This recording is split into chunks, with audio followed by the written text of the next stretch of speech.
Top quality और consistent performance के लिए सिर्फ सिल्वर पंप नाम याद रखना। તો અમદાવાદ પ્લેન ક્રેશ દુર્ઘટનામાં અનેક પરિવારના માળા વિખેરાયા છે ત્યારે દીવના 14 મુસાફરના ગોઝારી ઘટનામાં મૃત્યુ થયા છે। સમગ્ર દીવ પંથક એના શોકમાં સ્તબ્ધ છે। દીવની પટેલવાડીના ભાલિયાવાડીમાં રહેતા વિશ્વાસકુમાર એકમાત્ર એવા પેસેન્જર છે જે મોતને હાથતાળી આપીને જીવંત રહ્યા, પરંતુ વિશ્વાસના ભાઈ પણ એ જ પ્લેનમાં સવાર હતા જેમનું આ દુર્ઘટનામાં મોત થઈ ચૂક્યું છે। પરિવારનો એક દીકરો આફતમાંથી ઉગરી ગયો છે, પરંતુ બીજા દીકરાને કાળ આંબી ગયો।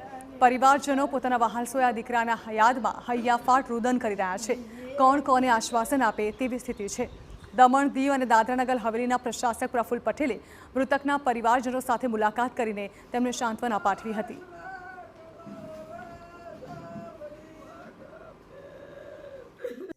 મર્ચેન્ટનો છોકરો એક કહેતો હતો કે હું કૂદી ગયો પસવાડેથી, તો એ એક બચી ગયો ને બીજા કોઈ બચ્યા નહીં।